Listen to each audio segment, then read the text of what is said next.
This week we're looking at the concept of freedom, and in particular freedom in Christ, number 11 in the series on the gospel in Galatians. And as we think about this and what Paul says there in Galatians chapter 5, I think it's really important to consider what this freedom really truly is.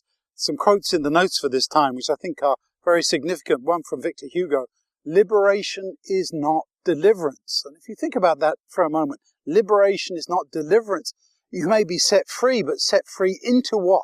Set free for what? Set free from what? As I like to say, when you talk about being set free by Jesus, what are you set free from? What are you set free to? And in what way does Christ set you free? For Jesus said, if you have the Son, then you are free indeed. In which ways are we truly free? Free indeed.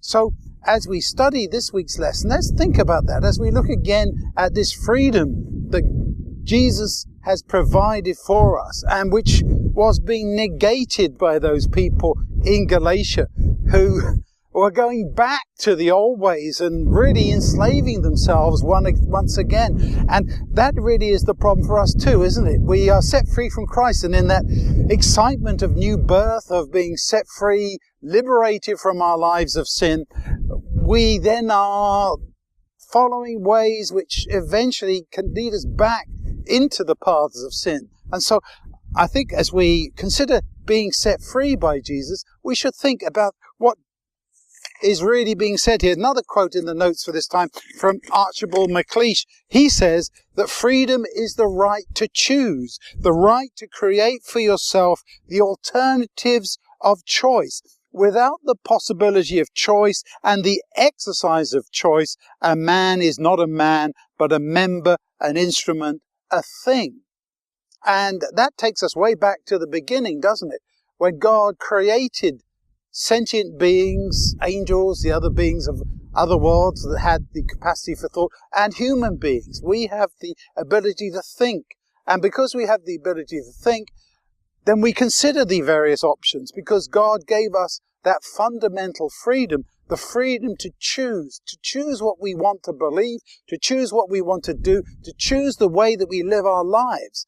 And yet, because of the slavery of sin that Paul's been talking about in Galatians, you foolish Galatians, who has enslaved you once again? Why have you gone back to these old ways, he says. No, you've been set free, but you are set free to do what is right, because now you have the true liberty to choose, and when you have the liberty to choose, you should exercise that to choose what is right. People say, well, you don't get the freedom to do whatever you want.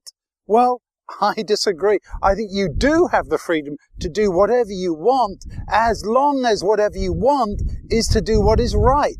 And as transformed, born-again Christians, if you want to use those words, we truly can say, I want to choose what is right, and therefore I can do whatever I want, because whatever I want is in harmony with the will of God. So as you think and as you study this week, thinking about the freedom that Christ has set you free into, let's not abuse that, let's not misunderstand it, but let us use it always to do good, not only for ourselves, but for others. And may God bless you as you do just that.